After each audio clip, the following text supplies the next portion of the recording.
Assalamualaikum warahmatullahi wabarakatuh. Hai Hamka Muda, kita kembali lagi di Paper Talk UHAMKA. Nah, untuk Paper Talk kali ini kita kehadiran langsung dosen dari Fakultas Kedokteran UHAMKA. Beliau adalah salah satu peneliti yang langsung belajar di negara yang sakura banget nih, yaitu negara Jepang. Nah, Hamka Muda pasti penasaran banget kan pembahasan kita nanti untuk apa aja. Langsung saja kita lihat VT beliau sebagai berikut.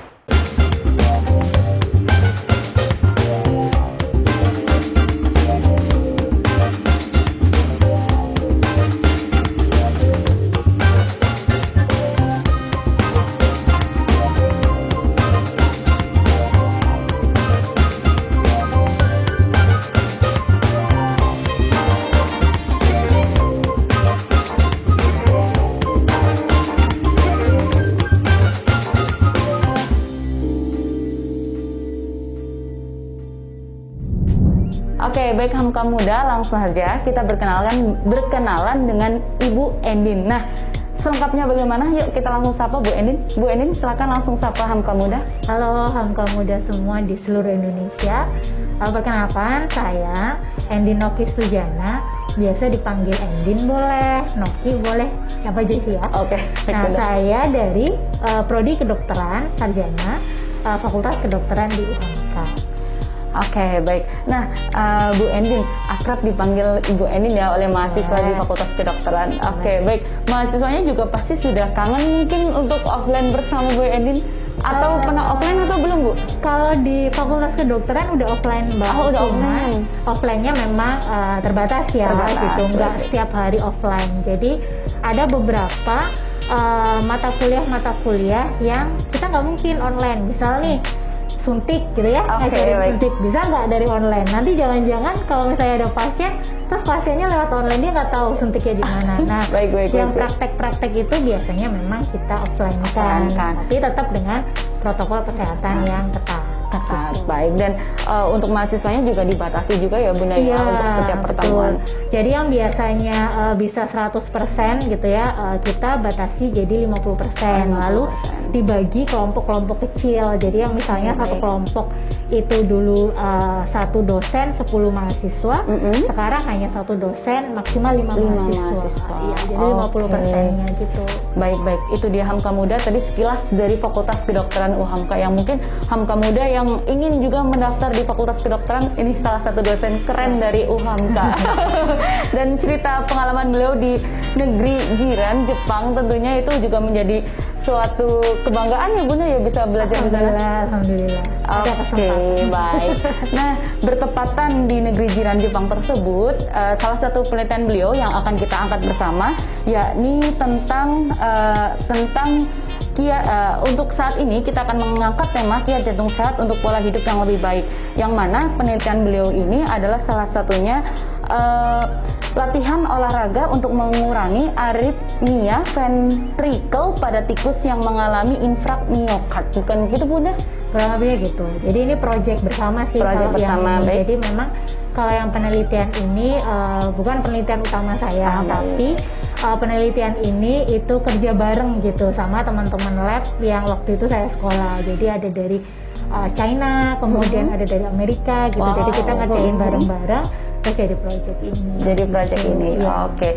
Kaitannya kita saat ini adalah kita memang ingin mengangkat Bunda, bagaimana sih kiat jantung sehat untuk pola hidup yang lebih baik, karena memang jantung kan sebagai salah satu organ vital kita juga nih ya. Nah, Hamka Muda juga sangat penasaran nih, sebenarnya selama ini pola hidup yang saya lakukan sudah sesuai belum sih untuk agar organ tubuh kita tetap fit, tetap baik, dan tetap berfungsi dengan baik.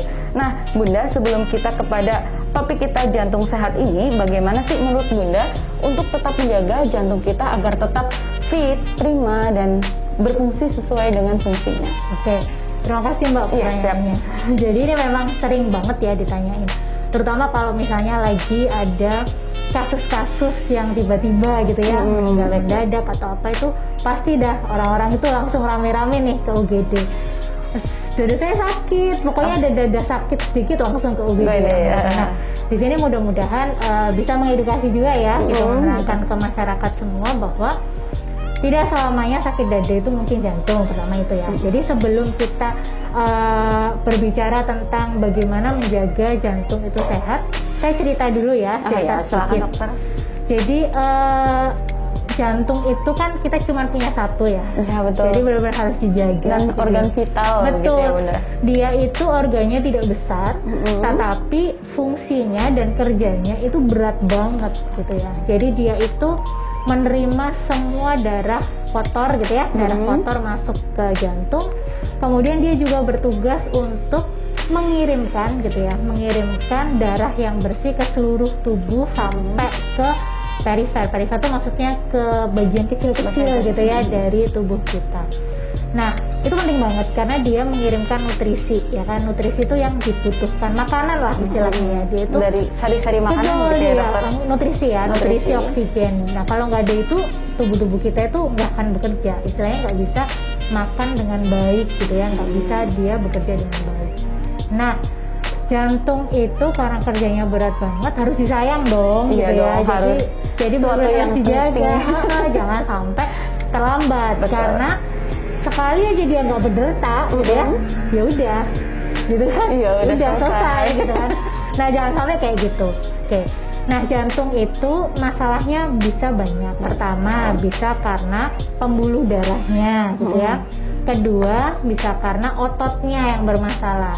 Ketiga, bisa karena katupnya yang bermasalah. Katup itu kalau misalnya Mbak bisa ingat dulu zaman sekolah SMA kan diajarin tuh katup ya Pak, jantung itu kan ada ruang-ruangnya gitu. Ada rongga. Ada rongga. Nah, katup itu kayak pintu gitu kan. Nah, pintu ini bisa jadi dia nutupnya nggak pas atau dia nggak bisa buka gitu. Nah, itu permasalahan katup. Atau ada permasalahan lainnya gitu, misalnya selain tadi ya, selain dari pembuluh darah, kemudian ototnya, bisa jadi karena katupnya, bisa jadi juga ada gangguan irama. Nah, harusnya kan detak itu deg deg deg deg gitu kan. Nah, kalau misalnya dia deg deg atau deg terus tiba-tiba hilang deg gitu, nah itu berarti bermasalah. Nah, kalau kita sudah tahu masalah-masalah jantung ya, nah gimana caranya menjaga? Ya jangan sampai kita mengalami itu gitu. Ada yang namanya faktor resiko, Mbak. Nah, faktor resiko inilah yang sebisa mungkin kita tekan. Jangan sampai faktor resiko ini membuat kita jadi jantungnya nggak sehat gitu. Baik-baik. Mau tahu faktor resikonya apa? Boleh dok. Ini ya. pasti Hamka Muda juga penasaran. Jangan-jangan aku pernah melakukan hal itu. Iya, soalnya kalau misalnya diterangin nggak dari awal, nanti kita nggak ngerti kan. Iya, betul. Lewat aja gitu maksudnya. Nah, kan tadi udah dijelasin tuh kemungkinan apa aja yang menyebabkan kita itu jantungnya bermasalah gitu ya. Ini secara gampangnya gitu ya buat dimengerti. Nah, faktor resiko itu ada dua. Ada yang bisa dimodifikasi, ada yang nggak bisa dimodifikasi. Apa itu? Artinya udah takdir gitu ya. Kayak saya nggak bisa dimodifikasi itu jenis kelamin. Laki-laki perempuan nggak bisa dong kita milih. Saya maunya perempuan, saya maunya laki-laki. Itu kan udah garis ya, udah diceritain kayak gitu. Nah, menurut penelitian memang laki-laki itu lebih gampang atau lebih banyak terkena serangan jantung. Kayak gitu. Nah, itu yang kita tidak bisa memilih gitu ya. Yang kedua adalah riwayat keluarga. Jadi kalau ada riwayat keluarga yang pernah serangan jantung, nah itu kita harus lebih hati-hati, aware sama diri kita sendiri. Iya, betul. Yang ketiga adalah usia. Nggak bisa dong kita menolak tua gitu ya. Mau tua kan gitu maksudnya. Ya, nggak bisa itu. Nggak bisa gitu, maunya itu 17 tahun aja lah gitu. Iya, 17 tahun yang lalu. Itu kan kita nggak bisa milih. Nah, itu. Terus ada yang namanya faktor risiko yang bisa kita modifikasi. Nah, ini kuncinya supaya kita mau jantungnya sehat. Faktor resiko yang bisa dimodifikasi ini yang kita jaga gitu. Yang kita jaga jangan sampai dia itu jadi penyebab penyakit gitu. Di antaranya adalah kolesterol. Kemudian hipertensi atau darah tinggi, lalu obesitas, kegemukan. Nah, kemudian merokok. Itu jangan, hati-hati ya. Hati-hati ya teman-teman ya. Minum alkohol sama stres. Stres pasti sih, tapi gimana caranya kita bisa manage stress. Jadi dari situ aja itu adalah tips gimana kita bisa menjaga jantung kita tetap sehat dengan mengkontrol apa yang namanya faktor resiko. Faktor resiko. Menarik ya dok, faktor resikonya kok ada di anak milenial semua. Ini biasanya anak-anak nih, aku lagi healing nih, aku pengen jajan, makan enak, goreng-gorengan gitu ya gitu. Aku ini, oh iya, berarti ini bagi hamka muda juga patut diperhatikan juga hamka muda nih, pola hidup yang jangan-jangan tadi faktor risiko yang Dokter Endin sebutkan memang pernah dijalani atau bahkan sering seperti itu. Nah ini menjadi catatan khusus. Ini mumpung masih awal tahun, bisa jadi resolusi juga ya dokter ya, untuk hidup lebih baik dan lebih sehat. Nah dokter, tadi ada yang disebutkan adalah faktor risiko yang bisa dimodifikasi. Apakah itu bisa kita cegah dengan cara kita rutin berolahraga dokter? Oh ya jelas. Oke, baik. Jadi tadi ya faktor resiko-resiko itu ditambah lagi gitu. Tambah lagi nggak pernah olahraga, apalagi pandemi gini ya, rebahan terus nonton drakor gitu ya, cemal-cemil gitu ya, nggak ada gerakan. Nah itu tambah, namanya sedentary life gitu ya. Jadi kita tidak ada gerak, nggak makan makanannya berlemak gitu, nggak dijaga, makan makanannya itu garamnya tinggi gitu ya. Nah itu hati-hati.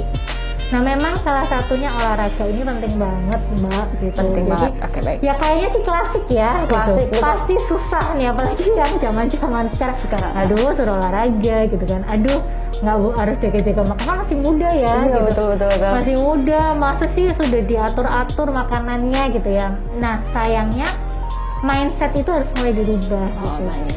Anak zaman sekarang itu mau pola hidup sehat gitu, karena kan generasi muda itu nanti yang akan meneruskan kita yang nanti akan jadi tua.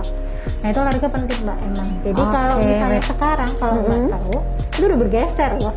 Yang dulunya itu pria lebih banyak usianya di atas 65 tahun, sekarang 30-40 pun rentan. Karena lifestyle. Oke, baik. Hamka muda nih sebelum masuk di usia 30-40 ayo kita perbaiki pola hidup sehat. Tadi saya sempat tercengang nih dok, tadi disampaikan juga memang olahraga ini bisa menjadi alternatif kita untuk reduce ya istilahnya, untuk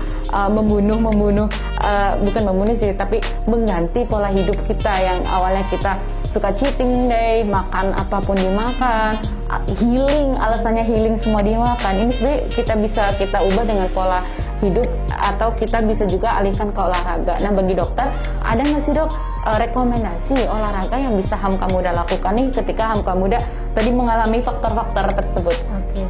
Jadi sebenarnya olahraga apa aja itu boleh yang pertama.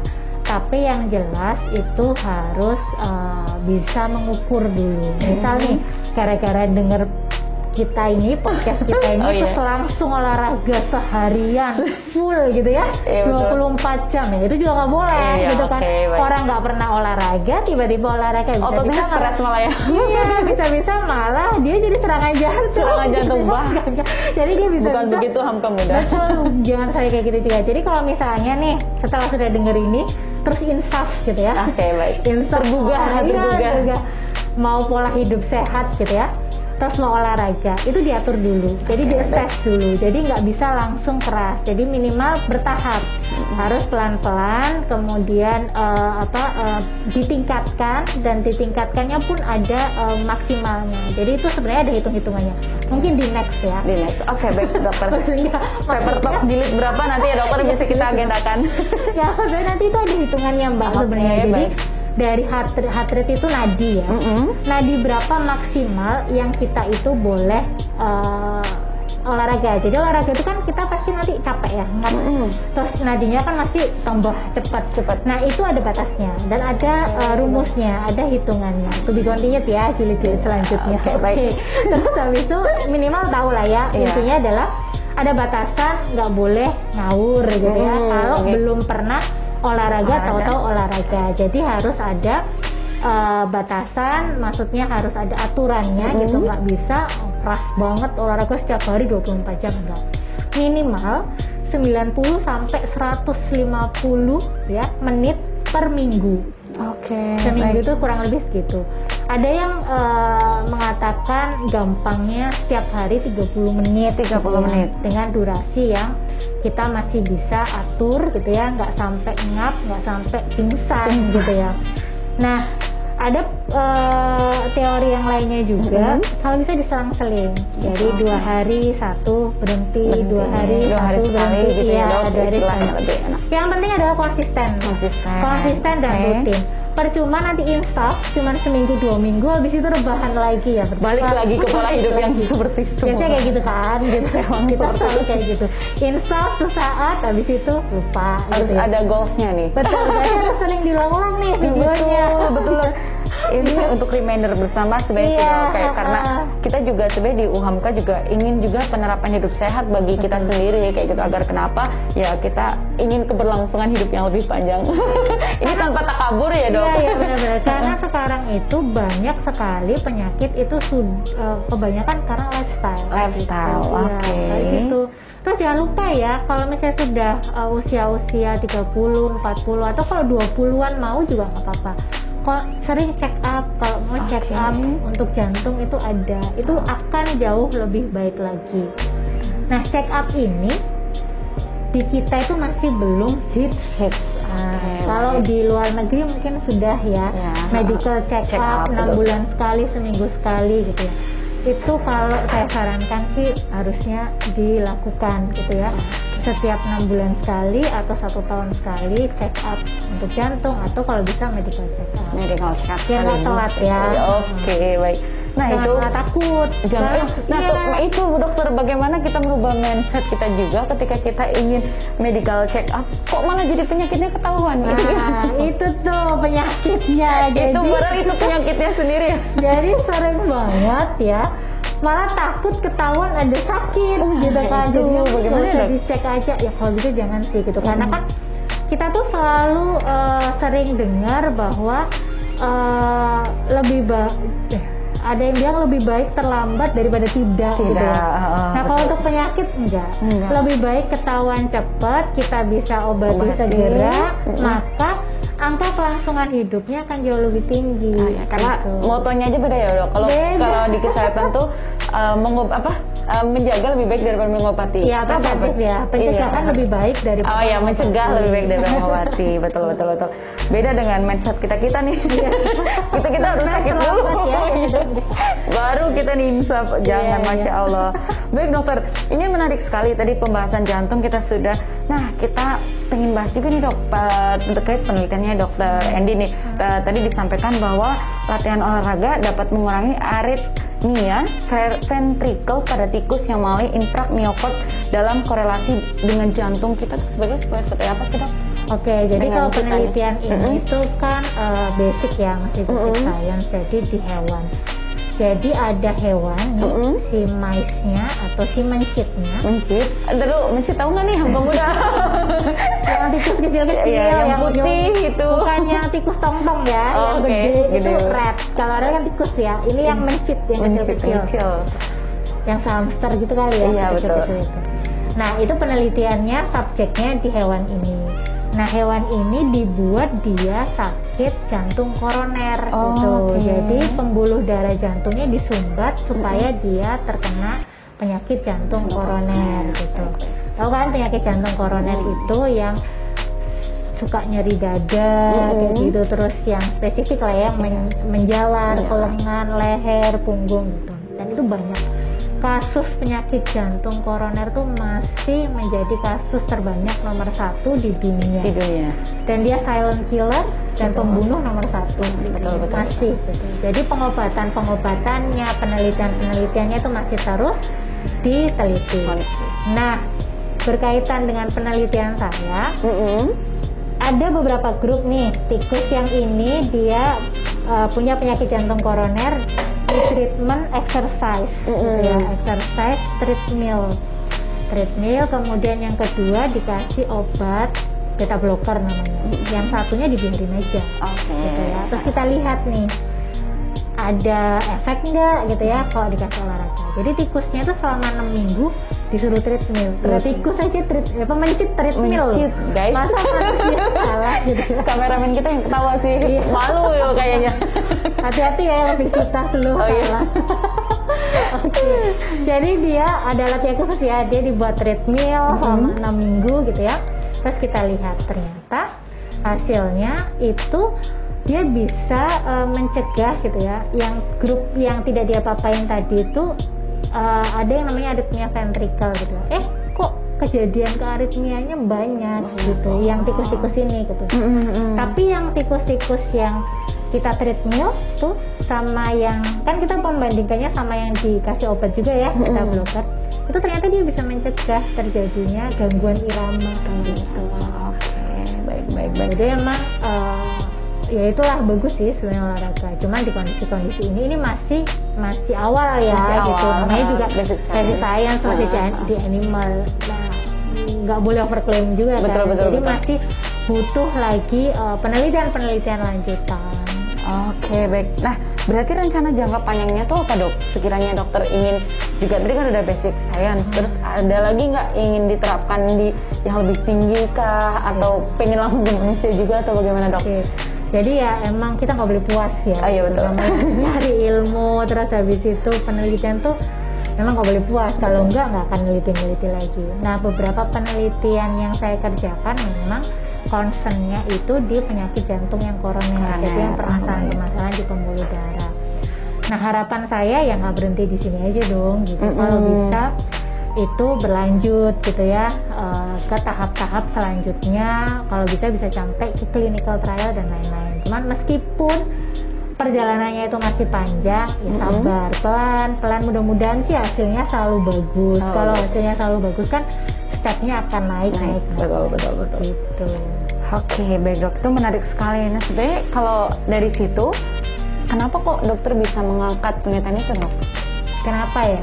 Alasannya dokter nih, aku mau ambil deh ini kayak gitu. Atau memang udah ada rencana dari awal dulu, dokter? Enggak juga. Jadi jangan kepepet.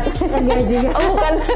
Sebenarnya itu jadi cerita, Dok. Oh, gimana, Dok? Gimana? Jadi kebetulan memang ayah saya itu meninggal karena penyakit jantung koroner. Oh, Masya Allah, baik. Nah, waktu itu sih sempat cerita-cerita gitu, mendingan kamu besok ini dong apa jantung atau apa kayak gitu. Nah, dari situ ya waktu itu masih kuliah ya, masih belum terlalu terbuka gitu. Setelah makin dipelajarin gitu ya. Dan itu tadi backgroundnya karena penyakit jantung koroner itu banyak sekali Mbak, terus masih menduduki nomor 1 juga. Saya coba sekolah. Sebenarnya waktu coba sekolah itu daftarnya di beberapa topik ya, jadi nggak cuma di jantung. Kok keterimanya di yang jantung gitu ya. Terus saya jadi mikir, oh ya udah ini memang jalannya diminta ke situ nih, gitu. Pas juga, serak juga gitu. Jadi selain background secara epidemiologis, ada background pribadi juga. Ya, cocok lah ya. Berawal dari pengalaman lah ya, Dok. Iya gitu. Jadi saya tertarik banget. Kenapa sih ini penyakit kok masih banyak banget ininya gitu. Kayak gitu. Terus coba deh apa ya yang bisa dikulik gitu. Apa yang bisa ya walaupun hanya berkontribusi sedikit banget tuh. Jangan gitu dong. Saya juga malu nih. Mudah-mudahan bisa bermanfaat sih gitu. Oke, baik. Berarti berangkat dari ya pengalaman pribadi juga, keresahan pribadi juga memang itu harus kita jawab ya, Dok ya. Nah, ini juga semoga bisa menjawab juga kepada Hamka Muda yang mungkin tadi sudah kita sebutkan faktor-faktor penyebab kenapa kok jantung kita bisa ada faktor modifikasi dan lain sebagainya atau dismodifikasi kayak gitu, itu bisa menjadi catatan juga bagi Hamka Muda. Barangkali ini juga menjadi awal untuk Hamka Muda bisa memperbaiki pola hidupnya selama ini. Nah, oke, Dok, kalau dari dokter nih ada saran nggak, Dok? Pola hidup sehat itu kan banyak, Dok, faktornya. Ada dari makanan kah, tadi olahraga juga disebutkan. Kalau pola diet makan yang dokter bisa sampaikan ke Hamka Muda untuk agar tetap menjaga hidupnya lebih sehat, lebih baik, dan juga berpengaruh juga pada organ-organ tubuhnya tuh apa, Dok? Bisa disampaikan, Dok? Kalau disambungin sama yang kita cerita tadi ya, dari awal dan sampai penyakit. Kita balik lagi tuh faktor resiko tadi ya. Pertama hiperkolesterol, berarti hati-hati jaga makanannya jangan yang berlemak-lemak, terus lemak jenuh, apalagi ya lemak yang ya nasi padang kayak Itu favorit ya dok. tapi enak banget sih Enak, ya, iya. ya maksudnya nggak boleh berlebihan gitu. Oke, Jangan bagus. sampai sehari 3 kali setiap hari gitu ya berlemak-lemak terus tanpa diimbangi buah, sayur-sayuran. Jadi serat itu penting ya. baik. Makanan-makanan berserat juga. Kemudian makanan terlalu manis yang terus-terusan, makanan yang terlalu asin yang menimbulkan garam terus-terusan, karena selain hiperkolesterol, hipertensi, diabetes ya, itu juga menjadi faktor resiko penyebab penyakit jantung. Terus jangan stres. Jangan stres, hindari ya. Semua bisa diselesaikan. Ini menarik tuh, semua bisa diselesaikan teman-teman. Ya kan kita diberitakan tidak ada kita tuh diberi masalah tidak melebihi kapasitas kita. Itu menarik dokter. Itu juga. Itu nanti sesi selanjutnya ya. Selanjutnya. Itu menarik sekali, memang benar. Memang alasan-alasan saat ini kaula muda saat ini memang selain karena lifestyle juga mungkin karena mudah stres kali ya dok. Nah ini mudah stres, bisa Hamka Muda mulai saring lebih detail lagi duduk permasalahannya dan sebagainya. Ini urusan kalian, urusan kita ingin memberi tips pola hidup sehat. Baik dokter, nah untuk menutup kita nih dokter, kita udah hampir 30 menit nih dok.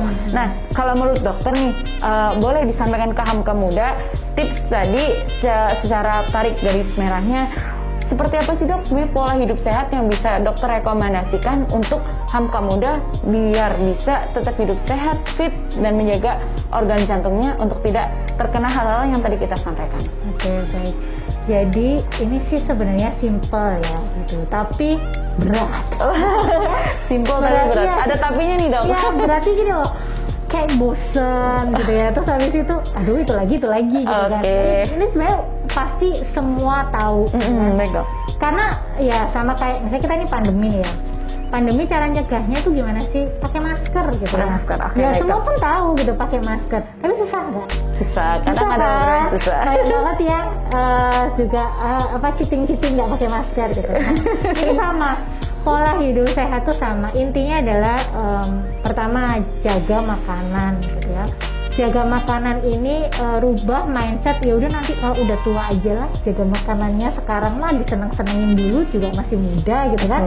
Masih belum terasa gitu ya, masih belum terasa pegel-pegelnya, sakit-sakitnya kayak gitu kan. Jadi betul. hajar aja semua makanan boleh, itu hati-hati jangan gitu ya, karena tadi yang seperti saya sampaikan sudah berubah loh ya, dari yang umur 60 sekian itu sudah jadi 30-40. Nah itu pilihan dari Hamka Muda semua, mau ikut yang 30-40 sudah sakit atau kalau bisa jangan ya, sampai 60 dong, kita pengen tetap sehat nih. Benar. Makanan tuh dijaga, jangan berlemak, jangan banyak garam, jangan banyak gula gitu ya. Terus habis itu banyak serat, sayur, buah gitu ya kalau bisa. Anakku susah kali ya sayur. Betul. Tapi sekarang kan banyak ya jus. Iya betul, jus gitu juga istilahnya kita mendapatkannya sebenarnya mudah, cuman tinggal balik lagi mindset kayaknya. Kalau nasi padang sayurnya minta ditambah ya kan. Ada sayur singkong, sayur nangka tuh, itu kan serat juga ya. Tapi kalau susah puding kali ya, pudingnya juga ada seratnya gitu kan, enak juga. Terus olahraga minimal, kalau misalnya kita sekarang kuliahnya kan online terus tuh ya. Betul dapat. Terus rapat-rapat. Paling enggak di rumah gitu ya, dari keliling dari dapur ini ke kamar mandi, ke ruang tamu, ada aktivitas yang digerakin. Minimal jalan-jalan ya. Betul. Jangan jalan-jalannya ke mall, bilangnya olahraga, healing, ujungnya makan boba. Aduh. Itu gimana dok? Boleh sih jalan-jalan ke mall, kan itu sudah membuang beberapa energi. Iya, baik. Belanja, silakan belanja, menghilangkan stres. Tapi habis itu nggak usah makanannya balas dendam. Jangan, gitu. itu kalau perlu nggak usah makan delu, nggak juga. Boleh makan tapi makanannya yang bergizi gitu. Kalau ini sih sebenarnya semua pasti tahu, cuman ya saya mengingatkan kembali ya. Baik. Hal simple. Tapi kalau misalnya kalian rutin, kalian konsisten, insya Allah jantung kalian akan juga baik-baik saja. Bahkan gak cuma jantung, semuanya akan terlindungi. Kita kan dikasih sama Allah itu organnya sehat Sehat, nih gitu. baik. Masa nggak dijaga gitu ya? Kita sendiri yang bikin sakit. Jangan merokok, minum alkohol tuh. Hati-hati ya. Paling itu aja sih. Gitu. Baik, dokter, Dan ini olahraga juga loh ya. ini boleh bilang tamparan kali, bukan ya? Aduh, jangan ketampar dong. Ini advice yang begitu, Ingetin lagi iya, sih. peringatan yang halus, tapi memang harus kita notice banget nih. Sebenarnya itu sudah pada tahu, sudah pada Iya, sudah bisa gitu. bisa, Cuma mau melakukan atau enggak. Nah, betul. Sebenarnya dari penelitian Dokter Endin juga kita banyak belajar, istilahnya binatang aja yang kita coba rekayasa, ibaratnya kena jantung koroner, itu bisa sembuh ya dok ya, perlahan sembuh atau bukan apa dok? sembuh Itu ya. belum. Jadi kita nggak sampai dia terus nggak PJK, nggak, karena memang topiknya bukan Topiknya, itu. oke, gitu. baik. Jadi ini kalau misalnya dia dikasih treadmill, kita exercise, apa sih yang berubah? Oke, baik. Apa aja yang, jadi karena masih minimal banget. Ternyata yang tikus mencit yang kena PJK, penyakit jantung koroner tadi, yang nggak kita apa-apain, kita diemin aja, jadi nggak kita obatin, nggak diapa-apain, kok dia angka terkena gangguan iramanya banyak ya gitu. Oke, Sedangkan yang diobatin sama yang tidak diobatin tapi olahraga, tapi bukan berarti nggak mau berobat ya. Iya, Ini betul, bukan betul. kesimpulan Itu bukan, akhirnya, iya, maaf kamu. gitu. Ini bukan kesimpulan ya Bukan, guys. jadi kalau udah mulai sakit-sakit segera ke dokter. iya, tetap harus konsul, cek gitu. Nggak ada yang tabu atau nggak ada yang hina gitu ya, Yes. dengan minum obat. Iya, gitu. betul. Yang pasti kan kalau misalnya minum obatnya itu memang sesuai dosis tepat, ya tidak masalah gitu. Jadi bukan itu ya kesimpulannya. Jadi ternyata dengan exercise itu ada sesuatu yang berubah gitu. Dan itu nggak terlalu banyak banget karena ya dia tanpa obat, gitu. Tanpa obat, jadi ya bukan terus jadi sembuh banget, ya nggak bisa gitu, karena ya sama sekali nggak diobatin gitu. Jadi tetap yang bagus adalah yang diobatin. Baik. Tapi ada sesuatu yang positif gitu. Baik. Olahraga itu mendukung dari sebuah ikhtiar kesembuhan gitu ya dok. Oh ya, satu lagi gimana dok? Kalau olahraga juga kita itu kalau bisa milih jenisnya itu jangan hanya satu jenis aja. Misalnya jenis-jenis yang kardio itu yang jenis-jenis misalnya lari, tenis gitu ya, maksudnya yang benar-benar menguras kita ya. Kalau bisa yang weightlifting juga, jadi weight training jadi yang dia itu membuat massa otot. Iya, itulah. Saya juga kan ya. Iya dok, itu viral banget. Nah ini keduanya harus balance ya. Weight training tok itu nggak boleh. Kardio tok juga nggak boleh. Ya, jadi yang membentuk otot aja gitu ya, tanpa kardio juga nggak bisa. Kardio aja tanpa membentuk otot nggak bisa. Jadi dua-duanya harus seimbang. Itu sih pesannya. Oke, baik Hamka Muda, itu dia tadi pembahasan kita yang singkat, padat, dan sangat jelas nih tentang tips pola hidup sehat untuk kita kiat bagaimana jantung kita tetap bisa berfungsi secara optimal, secara baik, dan Hamka Muda juga bisa memaksimalkan fungsi kita sebagaimana di kehidupan ini nih. Karena kan ketika kita sehat, kita bisa berbuat banyak hal, bisa dapat bermanfaat bagi orang lain. Nah, Dokter Endin, maaf banget nih karena kita terbatas waktunya, kita maksimal 30 menit. Dan di 30 menit ini kita banyak cerita nih dari Dokter Endin, mulai dari penelitiannya di Jepang, kemudian bagaimana kita bisa ambil garis merahnya tadi, terus kita dikasih tips nih bagaimana pola hidup yang lebih baik untuk kita menjaga organ vital kita, yakni jantung kita. Lalu kita juga diberikan banyak pengalaman Dokter Endin tentang alasan penelitiannya ternyata bermula dari pengalaman pribadi. Nah, ini sangat menarik Hamka Muda. Hamka Muda juga mulai saat ini bisa sekali nih, ketika tadi sudah menemukan faktor-faktor pemicu barangkali ya dok ya, itu bisa saat ini tips-tips dari Dokter Endin bisa Hamka Muda terapkan mulai hari ini atau tidak sama sekali. Kalau tidak sama sekali ya jangan, berarti mulai hari ini, mulai saat Hamka Muda menonton acara ini, langsung kita praktekkan. Baik Hamka Muda, terima kasih atas perhatiannya sudah menonton. Jangan lupa tetap di like, subscribe, and share. Jangan lupa komen juga. Mungkin Dokter Endin Instagramnya apa dokter? Bisa disematkan bersama. Instagramnya di bawah ini endinoki.md. Oke, baik. Jangan lupa follow juga ya Hamka Muda untuk mengetahui info kesehatan yang lebih menarik langsung dari sumbernya dari Fakultas Kedokteran UHAMKA. Sekian dari kami Hamka Muda bersama saya Sulis dan kru yang bertugas pada hari ini, pada tayangan ini. Mohon maaf apabila terdapat kekeliruan atau ada kesalahan dalam penyampaian kata. Wassalamualaikum warahmatullahi wabarakatuh.